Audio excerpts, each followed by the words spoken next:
দোয়াটি একটু বলে ফেলি।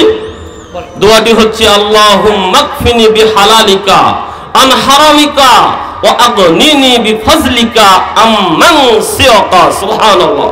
এই চারটা বাক্যের দোয়া আপনি আল্লাহকে বলবেন, আর আল্লাহ আপনার জীবনে যত ঋণ রয়েছে সকল ঋণ মওকুফ করার তৌফিক দিয়ে দিবেন। সুবহানাল্লাহ। অথচ আমরা ঋণের জন্য কি করছি? আশা সমিতি, গ্রামীণ সমিতি, অল ভিশন, গ্রামীণ উন্নয়ন, কত কি, এ ব্যাংকে লোন, সে ব্যাংকে লোন, এমনকি ঋণের জন্য নিজে বিষ পান করে আত্মহত্যা করছি। আপনি এই আত্মহত্যার পথ কেন বেছে নিলেন? আল্লাহকে রাত দিন কেঁদে কেঁদে বলেন, আল্লাহ আল্লাহুম্মা কফিনি বিহালালিকা আন হারামিকা ওয়া আগনিনি বিফজলিকা আম্মান সিওয়াকা। কেঁদে কেঁদে আপনি আল্লাহকে বলেন। আমাদের সত্য নবী বলেছেন পাহাড় সমপরিমাণ ঋণ আপনি মওকুফ করতে পারবেন, অথচ আপনি নিজেকে আত্মহত্যার শামিল করে দিচ্ছেন। আপনি আল্লাহকে কখনো বলেছেন এই দোয়া বলে?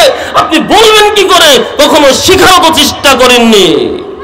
আজকের এই হজ মাহফিল থেকে সম্মানিত মা ও বোন এবং উপস্থিত যারা আমাদের এই মাইকের আওয়াজ শুনছেন, সকলকে অনুরোধ করে বলছি, একটু এই দোয়াটা শিখুন নিজের পরিবারের জন্য, নিজের পরিবারকে ঋণ মুক্ত করার জন্য। আল্লাহকে কেঁদে কেঁদে এই দোয়াগুলো একটু বলার চেষ্টা করুন, একটু দোয়ায় অভ্যস্ত হন। দোয়াই হচ্ছে ইবাদত।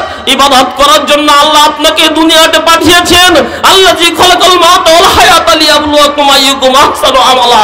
আমি জীবন এবং মৃত্যুকে সৃষ্টি করেছি এজন্য যে কে উত্তম আমল করে আসতে পারে। আল্লাহ বলছেন ওয়া মা খলাকতুল জিন্না ওয়াল ইনসা ইল্লা লিয়াবুদুন। আমি মানুষ এবং জিন জাতিকে সৃষ্টি করেছি তারা শুধু আমার ইবাদত করবে, এই ইবাদত করার জন্য। অথচ আপনি ইবাদত বলতে কি বুঝেছেন?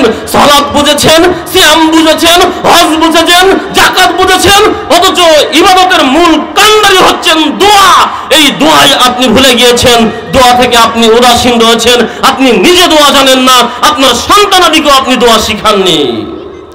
সম্মানিত উপস্থিতি, অতএব আল্লাহ রাব্বুল আলামিন আপনাকে আমাকে পরিবারের ঋণ মুক্ত করার জন্য এই দোয়া বেশি বেশি পাঠ করার তৌফিক দান করুন। আল্লাহুম্মা আমিন।